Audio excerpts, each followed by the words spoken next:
message from Arthur. I gotta call Buster. Hey, Arthur. Hey, Buster.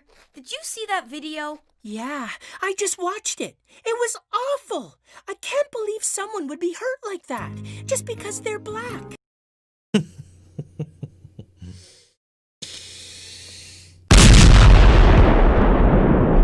Welcome back, everyone.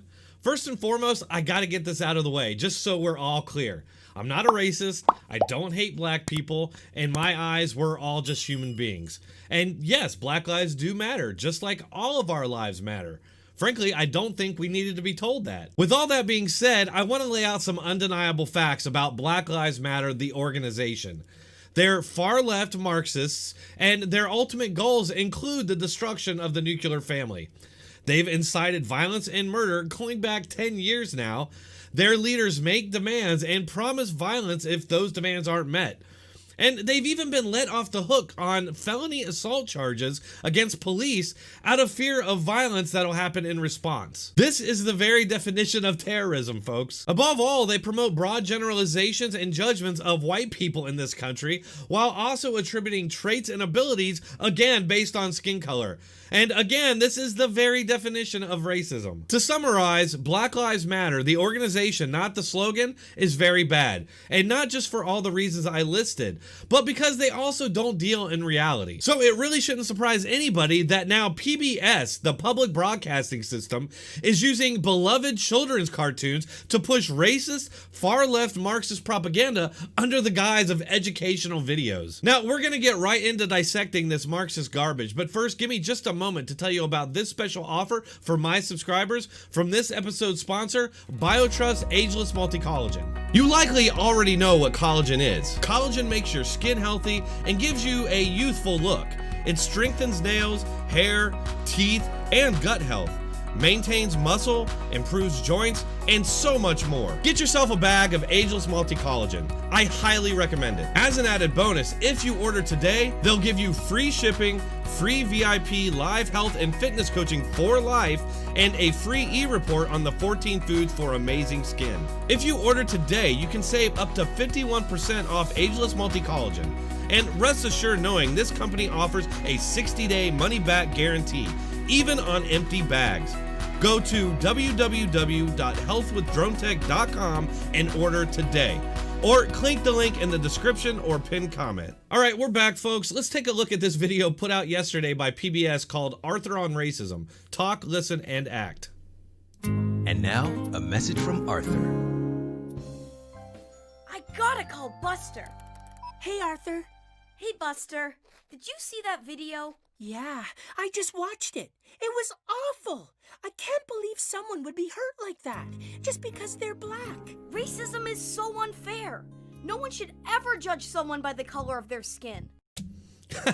All right, so we're already in the first 20 seconds or so of this video, and there's a lot that I gotta comment on. So first of all, why the hell are they telling a bunch of children about a video that depicts somebody being killed, a human being being killed on video? That's probably the last thing I want my kids to see. I mean, I saw that video and I've seen a lot of bad stuff on the internet, but that video was hard for me to watch. And yet they're promoting that kids go and watch this. Another problem is they're claiming without evidence that this man was killed for the color of his skin. They're blaming racism right off the bat. You know, we do have video of him being killed by police, that's true, but there's also body cam footage out there from the police. And that video shows that Floyd was resisting and fighting police.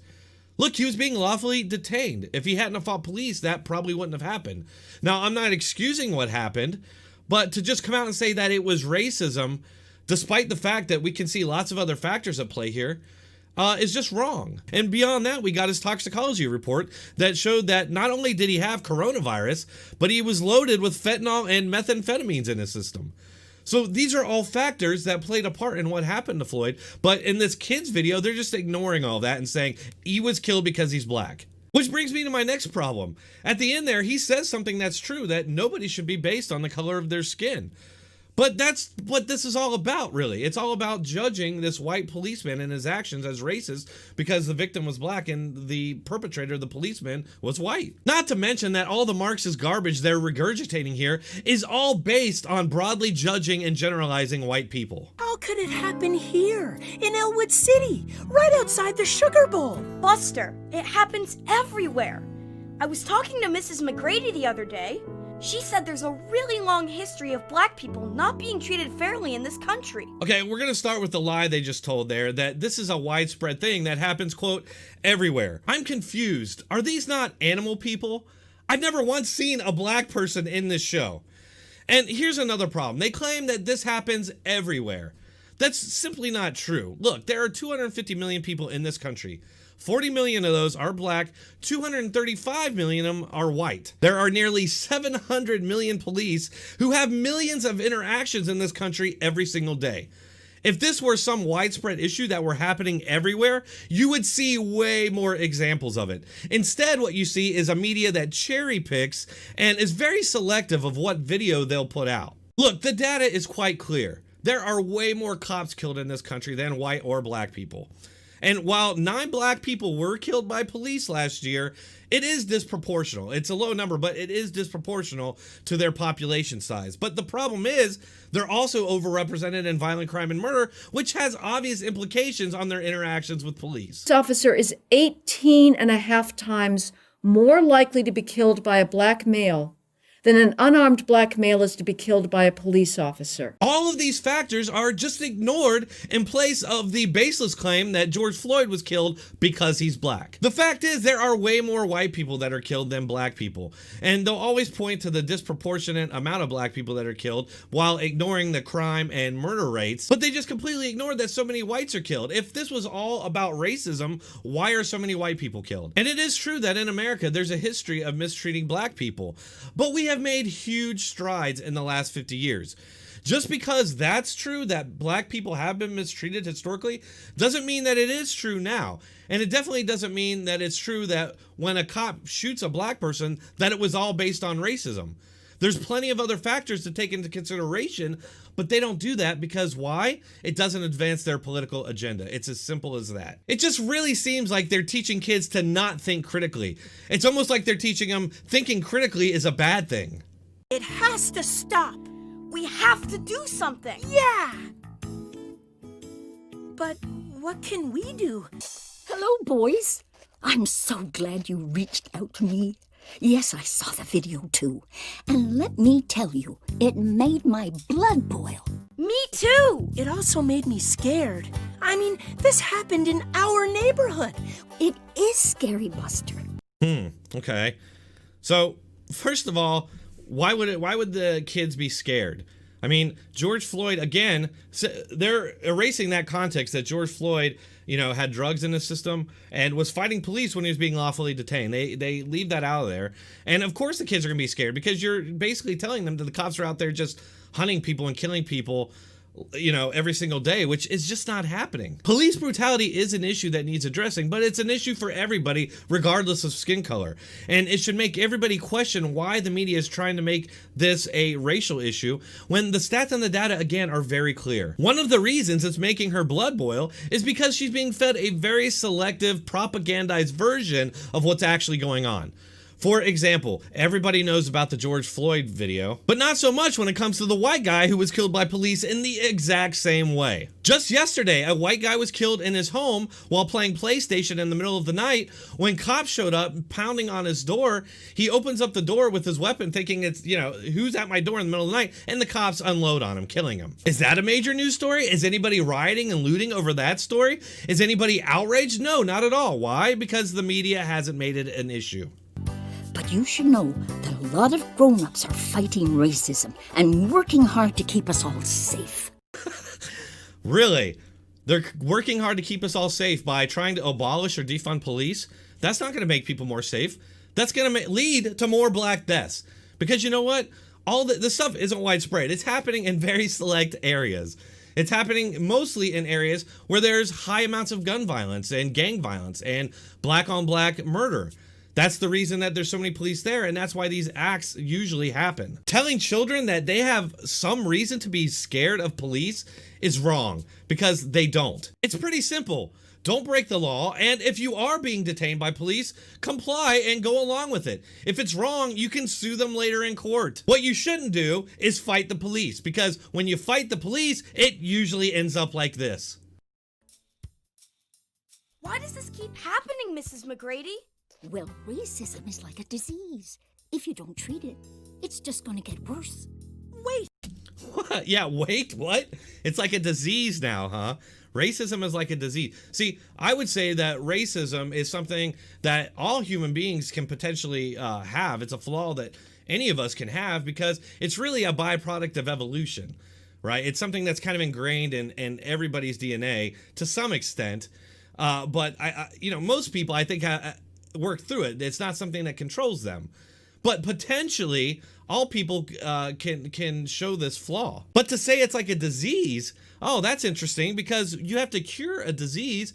So what are they saying exactly? That there's people out there that are infected that have to be treated by them? This is just reminding me more and more of the Salem Witch Trials.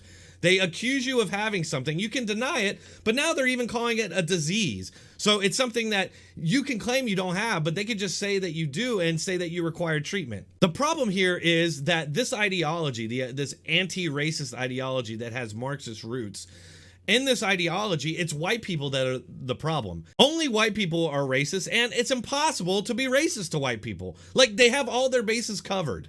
if racism is a disease, can I get it? Buster, don't worry. This isn't about you. Actually, it is. It's about all of us.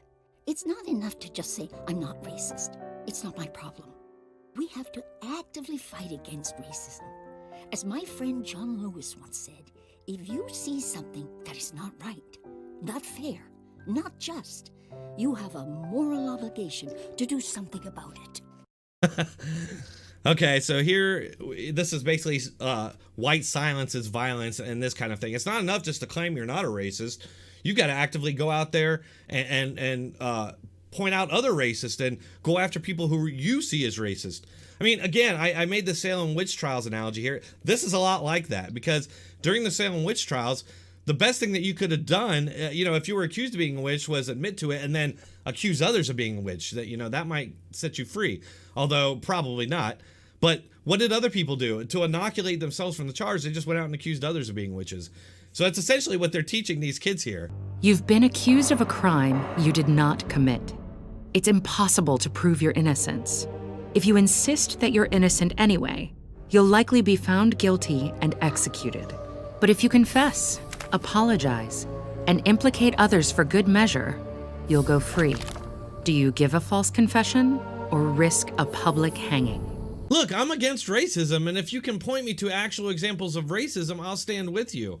But in this video, they're pushing this idea that if you see something that you consider unjust or not fair, then you should act and accuse, I guess, these people of being racist. And this is also setting up a dynamic to where if you don't agree with the way that they see things, well, then you must be on the side of racism. Well, one of the most important things is what you're doing right now. Eating carrot sticks? I mean, talking about it. Talk about racism with your friends, your parents, your teachers. Don't be afraid to ask questions. We all have a lot to learn about this issue. And there you got. So they always claim they want to have a conversation. Go out and talk about racism. Yeah, right.